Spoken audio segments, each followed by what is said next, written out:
Hey, what's up, guys? This is Edo Speaks back again with another video. And in today's topic, I wanted to talk about LeBron James and how, for the third time in a row, he's formed another super team in the LeBron James era. And I just wanted to give my thoughts and opinions on the matter as regards to what this means moving forward, where he recently acquired Russell Westbrook in a trade from the Washington Wizards for him to come to LA. So we already know how from 2011 and so on, LeBron James made a big announcement that he was taking his talents to South Beach to play for the Miami Heat and with Dwayne Wade and Chris Bosh. Now, at the time, that was like huge. I remember they made a big special on it and everything. 30-minute special of him announcing that he was taking his talents to South Beach. Now, in hindsight, looking back, he kind of regret how he handled the situation and how he did things, but nonetheless, he made the decision. And then after that, they made a whole big spectacle of it, of having a ceremony of Chris Bosh, Dwayne Wade, LeBron coming to Miami, and then he was talking with the sports announcers, and then he was saying how they're not gonna win not one, not two, not three, not four, not five, not six, not seven, and typical stuff like that. Because at that time, he really thought that they was gonna be able to win that many championships in that amount of time, and things didn't go well. They ended up going to 4 finals. They won 2 of them. One of them out of the bare skin of their teeth, and then LeBron James left. He went over to another super team, but he disguised it and masqueraded and say, "Oh, I'm coming home. I want to come home." But there was a lot of talent that was on that team. There was Kyrie Irving's, and there were other pieces there while they were building up the team so that way he could quote unquote come home. And then they got Andrew Wiggins in the first round. They used Andrew Wiggins. They used other 2 first-round picks, and then they traded him to Minnesota for Kevin Love. And then with Kyrie Irving and Kevin Love, a new super team was born, and they were the favorites to win a title until Golden State came out of nowhere and put a stop to that. Now, for the 3rd straight year in a row, he went to Los Angeles Lakers. At the time, I would say 2012, 2019, it was more of a duo thing. Granted, the Golden State Warriors were still prominent in the NBA with Kevin Durant on his last year, but everyone could tell that he was going to leave, so we don't know what was in store for us at the time. But then he got injured and they lost the finals, and then he left to go to Brooklyn with Kyrie Irving, and then it was the dynamic duels. There was at least 2 superstars on multiple teams that could contend for a title, so the title was up for grabs for anybody to win it.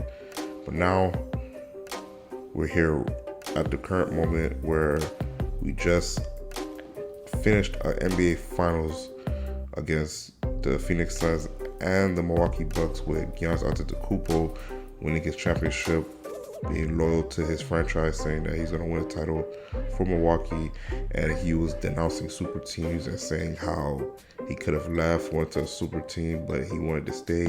He wanted to win a title for Milwaukee. He wanted to do it the right way. He wanted to do it the hard way. This is how it's supposed to be done. And LeBron James came out of nowhere and just said, "F that. I'm going to create another super team." And he went and got Russell Westbrook from the Washington Wizards to pair up with him and Anthony Davis to try to win another title. And even Kevin Durant, to be fair, even Kevin Durant said the same thing. "F that. I'm going to get James Harden to pair up with me and Kyrie Irving so we can win titles."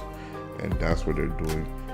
I thought that was behind us in 2010, but because of people like Kevin Durant and LeBron James, and because they're such high state figures in the league, they have clout to make that type of say and make those type of trades happen in the league because of the cachet and the pull that they have. Now, the whole point of this video is that I just feel like it's lame on LeBron James' part to keep doing this. You keep saying that you're the greatest of all time, that you're the quote-unquote GOAT, that people say that you surpassed Michael Jordan, which you have not. But for hypothetical speaking, you say that you surpassed LeBron James. I mean, you surpassed Michael Jordan, but yet you keep teaming up with all-star after all-star after all-star after all-star after all-star. Every one of those all-star, starting from Dwayne Wade, Chris Bosh, Kyrie Irving, Kevin Love, Anthony Davis, Russell Westbrook, all 6 of those guys, Hall of Famers. And even the ancillary pieces that he played with as regards to that, when it came to like Ray Allen and other certain pieces, were Hall of Famers. He played with nothing with Hall of Famers. And then he still ended up losing more than what he should have won. Or he'll probably win one title and then he'll lose multiple titles. Same thing in Miami. Got teamed up with a whole bunch of all-stars. Was able to ink out 2 titles, but he lost 2 finals. He went back to Cleveland. He was able to win 1 finals, but he ended up losing 3. And then this one, the 2012 title, I don't count that title. That's an asterisk. I don't care what nobody said. That's a bubble championship. That's a COVID championship.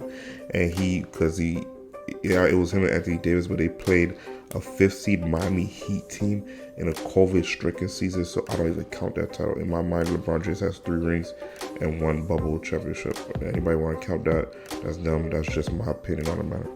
But I just think I was lame and desperate that he has to keep getting all-stars after all-stars just to win a championship, and it's pathetic on his part. And granted, I'm gonna be fair, and it's the same thing with Kevin Durant. Kevin Durant has to keep stacking the deck for him to win as well too. But for some reason, when LeBron James do it, he doesn't get as much hate as Kevin Durant. Nobody ever says that his rings don't count, unlike Kevin Durant's, for some strange reason. Now, I understand LeBron James did take a lot of scrutiny when he left to go to the Miami Heat, and ever since he came back to Cleveland and won that championship in 2016, it kind of died down from that point on. But still, as regards to that, I find it funny how a lot of people were saying that it's not fair what Kevin Durant is doing, and him making all these super teams, and he can't win a ring without a super team. He has to play with all these all-stars. But LeBron James comes back and does the exact same thing, and crickets nothing but praise, admiration, and the Lakers are going to win the championship. Lakers are 4, Lakers are 5, Lakers are 6, whatever. And then they get their heart broken, and then it's the next year. Same BS. LeBron James trying to stack the deck, try to make another super team, and the same thing keeps happening over and over and over again. But the window is starting to shrink because LeBron James is not getting any younger. He's not a spring chicken anymore. I'm not sure about Anthony Davis' health moving forward and how he's gonna bounce back from this.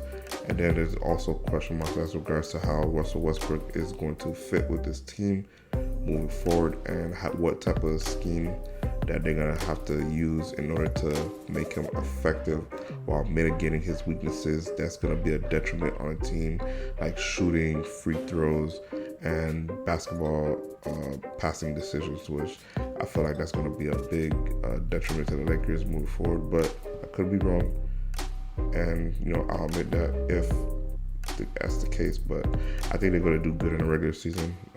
Russell Westbrook is a regular season type player, but when it comes to playoffs and they're going against high basketball IQ type talent, they're going to expose his weaknesses and highlight that even more.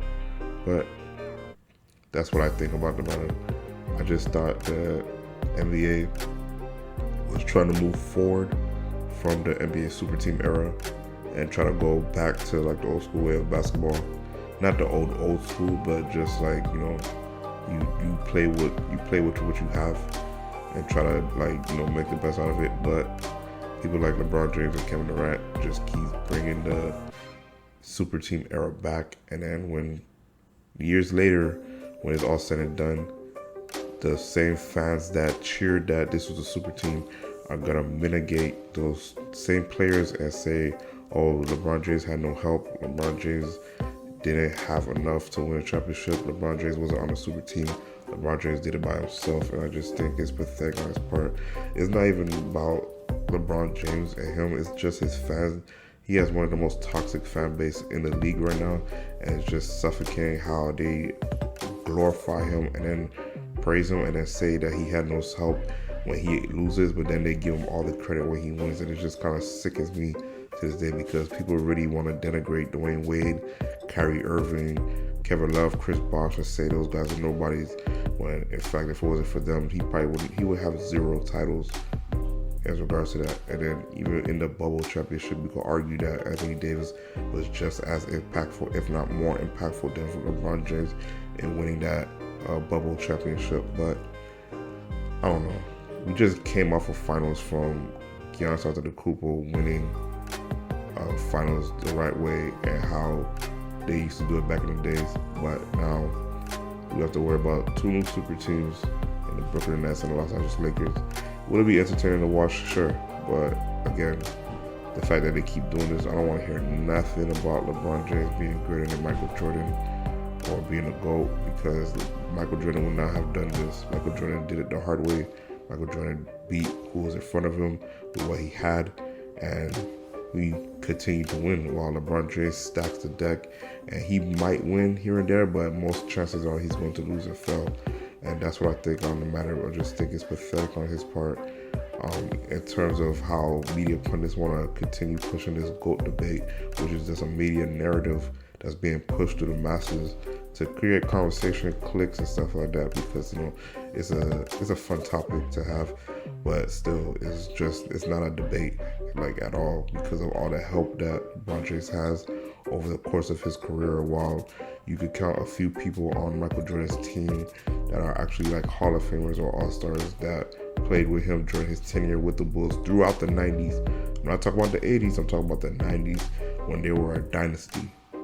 Just like I don't particularly try to count LeBron James through the 2000s. I count LeBron James through the 2010s moving forward and his reign over that particular decade. So those are my thoughts and opinions on the matter. This is Eagle Speaks out.